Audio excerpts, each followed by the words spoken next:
Pro Group Management. Workers' comp that works for you.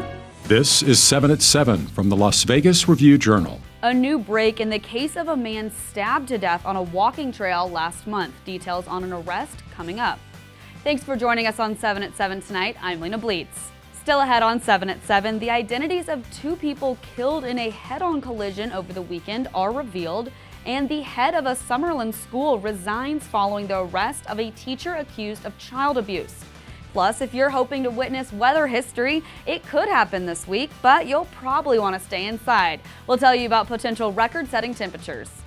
And calling all dumpling fans. A familiar name in Chinatown is opening a new location. We'll tell you where on 7 at 7.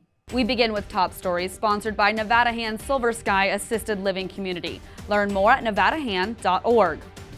A man is in custody at the Clark County Detention Center facing an open murder with a deadly weapon charge.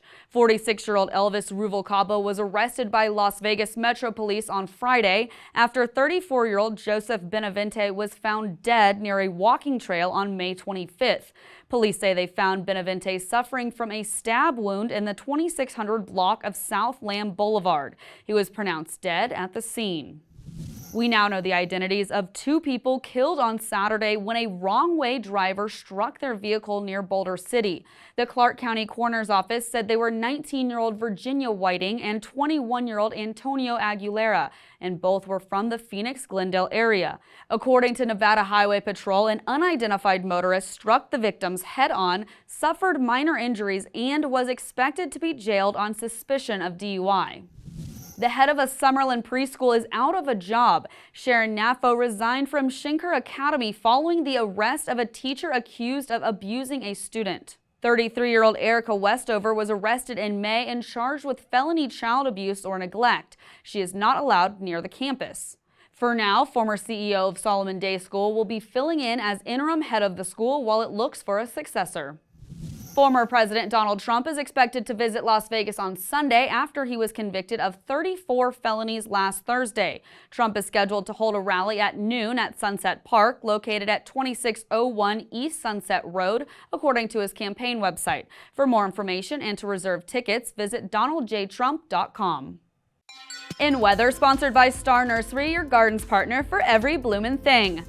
We could make history this week with the earliest 110-degree day in Las Vegas weather history. An excessive heat warning is in effect on Wednesday from 10 a.m. to 9 p.m. with temps in Vegas reaching the possible 110s. And I believe it because after just spending about an hour outside today, the soles of my shoes literally melted off. So be careful out there. Maybe don't wear your favorite shoes this week. And for safety tips, visit lvrj.com. After a high of 104 today, things are cooling down with an overnight around 80 degrees. Then tomorrow we should see some clouds and there's a 15% chance of rain with a high in the mid 100s. Then the rest of the week we have highs varying between 109 and 112, but dropping down into the mid to low 80s at night.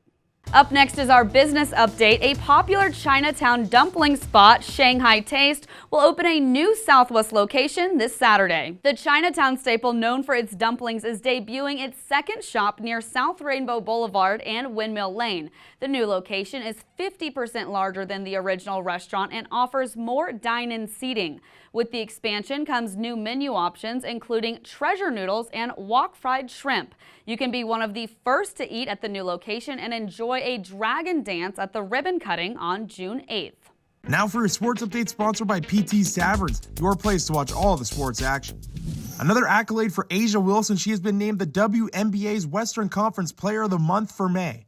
Wilson currently sits second in the league in scoring, averaging 26 points per game, leads the WNBA in rebounds per game with 12.5, and is second in blocks per game, averaging just under 3 a night. She's also set the record for most consecutive 20 and 10 games in WNBA history, and this is Wilson's 9th Player of the Month award honor. In health news, the American Red Cross is urging Nevadans to learn CPR as it recognizes National CPR and AED Awareness Week. More than 3 out of 4 cardiac arrests occur at home or at work, and minutes count when the heart stops. The Red Cross offers many life-saving skills courses to help keep you prepared in case there is ever an emergency. Vegas Nation, sponsored by Station Casinos STN Sports. Download the app today. The Raiders hosting their 4th annual Inspire Flag football event for girls ages 13 to 18. The event was held over 2 days, with Friday seeing a skills camp to grow the skills of the players and Saturday featuring multiple all-star games for the girls to showcase their talents. The event also saw a huge bump in numbers as far as the amount of girls who signed up and participated. In the first event, 75 to 100 girls showed up to play, and this year, over 250 came out to show off their skills. Sports betting brought to you by Las Vegas Bayou Tribal Smoke and Cigar Shop. The Stanley Cup Final starts Saturday in Sunrise, Florida, and the Florida Panthers, in their second straight appearance in the Cup Final, are minus 135 favorites at the Caesars Sportsbook to win the Cup over the Edmonton Oilers, who are plus 115 underdogs to claim Lord Stanley and star Connor McDavid's first trip to the championship. Florida is a minus 140 favorite to win Game 1, and Edmonton is a plus 118 underdog. The total is 5.5, with the over a minus 115 favorite. The Panthers pay plus 185 with a minus 1.5 puck line. In lifestyle news, Henderson celebrated its 4th annual Pride Festival over the weekend. On Saturday, members of the LGBTQ+ community gathered to celebrate the kickoff of Pride Month, along with dozens of organizations and Henderson Mayor Michelle Romero. The festival featured speeches, performances from local singers and acts, as well as booths that provided resources for members of the LGBTQ+ community. Now for entertainment, sponsored by Arizona Charlie's, with live entertainment every weekend at both locations. Go to ArizonaCharlies.com to see who's playing. A member of the Beatles attended Cirque du Soleil's The Beatles Love before it closes at the Mirage next month. I'm so glad I came to the show. You're all great. And for the first time I've seen the show, it's 3 times I've seen the show, but this time, you're all younger than me. Ringo Starr addressed the cast and crew after the show, thanking them for all their hard work on the production that features the Beatles' hits. Celine Dion and her sons also took in the show, and afterwards she posed for pictures and signed autographs for the cast and crew backstage. The Beatles' Love will have its final performance at the Mirage on July 7th. Grammy Award-winning and multi-platinum country singer and songwriter Lainey Wilson will perform at the MGM Grand Garden Arena during NFR weekend. Her show Wildflowers and Wild Horses is happening on December 14th. Tickets go on sale on Friday. Thanks for watching 7 at 7 tonight, but before you go, if you ever feel like you're sitting at a red light for way longer than you should, well, you're not alone, and tomorrow morning I'll explain how you can report your concerns. Watch 7 at 7 twice a day, Monday through Friday, and search Review Journal to follow us on your favorite streaming platform. See you tomorrow morning for more 7 at 7. Review Journal Studio, sponsored by Adam Kuttner. Get the maximum settlement as quickly as possible.